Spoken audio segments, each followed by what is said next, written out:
2 minutes lang daw. Kasi wala pa yung mga leader. So, na-force to good ako dito. Hindi ako prepared, pero meron ako mga... Okay! Ako na magkwento? Okay. Sobrang magpilang ito. Sino nakakaalam ng topic tonight? Ako!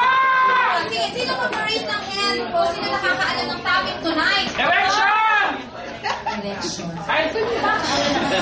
Election yung natandaan mo! Rejection, election! Ay, ako na may election! Kaya ako nagpunta! Okay. Rejection, election. Bakit namin napili tonight yung topic na yun? Very timely kasi alam naman natin nakaharapin natin for the year 2040. Kung T-Mobile member ka, kakambal mo na ang rejection. Tama? Yeah! Okay. So, kung naglalambot ka na dahil lagi ka nare-reject o kaya parang nangihina ka na kung lagi ka nare-reject, isa lang ang sagot dyan, itayo mo at lagi ka sinunod. Yan! Ayun, may sana ang pangalan mo. Madali ka talagang manlambot sa rejection. Kung ano ang iniisip nyo sa post, yun po yun. Sino gustong tigasan? Sino gustong tigasan nyo yung gabi?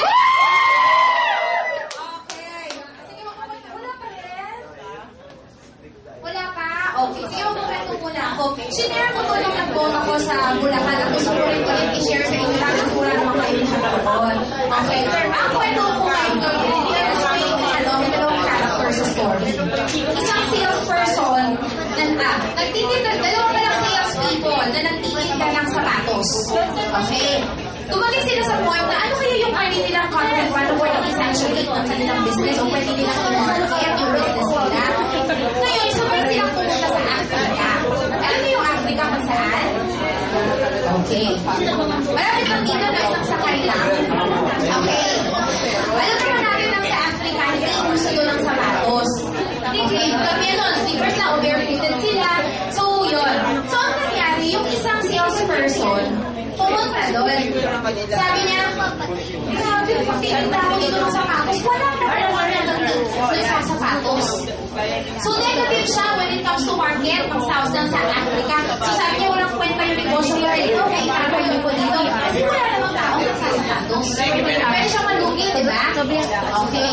Ngayon, another salesperson pumunta sa Africa. Pero alam niyo, ang sabi nitong salesperson na ito? Okay, ang sabi niya, grabe. Rejection, erection. Sabi niya, grabe, ang ganda palang market ng Africa. Sa tingin niyo, bakit niya kaya yun nasabi? Samantalang yung isang salesperson, ang sabi niya, walang kwenta ang market ng sapatos sa Africa. Pero itong tao, nung napunta siya, halos halikan niya yung lupa at sinabi niya, yes, ito na yung perfect market ko para ipagbenta ko ang mga sapatos ko. Okay, bakit kaya nasabi? Isa lang po yung nakita niya. Sabi niya, excited ang market ang sapatos ko dito kasi wala pang isa ang mga sapatos. Meaning, kung itatayo niya doon yung pabrika niya o yung mga sapatos niya para ibenta, sigurado siya kung pinagkat siya naman. Ano yung moral lesson of the story? We have all the choices in life to think negative or positive. It depends on us kung paano natin i-view lahat ng situation. If you will be yung two salespeople na yun, saan kayo doon? Would you see the people by the negative side na parang feeling mo wala nang naniniwala sa'yo at hindi ito ang market mo at aalas ka na lamang? Or isa ka mga salespeople na isa yung pangalawa na sinasabi mo sa sarili mo na kaya mo at nakikita mo yung market mo na pwede mo talaga dalhin dito o kahit kanino pa na pwede mo i-present at magiging positive result. Yun lang po actually yung message out tonight kasi God has given us the power of choice, to be honest po. It depends on us, on how we will view things. It may be negative or positive. So I really do hope yung second salesperson nandun tayo na no matter what negative or hindi pa pupunto sa market natin, you can stand firmly na positive itong ginagawa natin. Nakakuha ko ng lesson? Okay. Nandiyan na! Si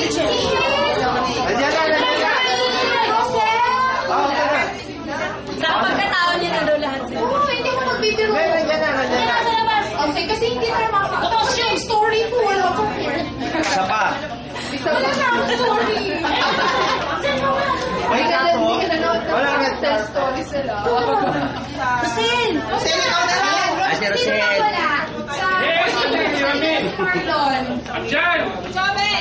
Case na meal. Case na meal. Please, at Ramil. Sige, okay. Pwede yung mga core leaders mag-ipon lang dyan. Kailangan makita ko kayo. Hindi ako confident na wala kayo sa paligid ko. Okay na. Si Pia. Kuntes, kuntes. Contes! Anak na? Anak na. Oo, kasi wasted na ang 20 minutes. Okay lang. Asa na yung pizza? Wala na. Kumain na sila eh. Push na natin sila. Sorry, sir. Oo, siya na kasama. Order na. Okay!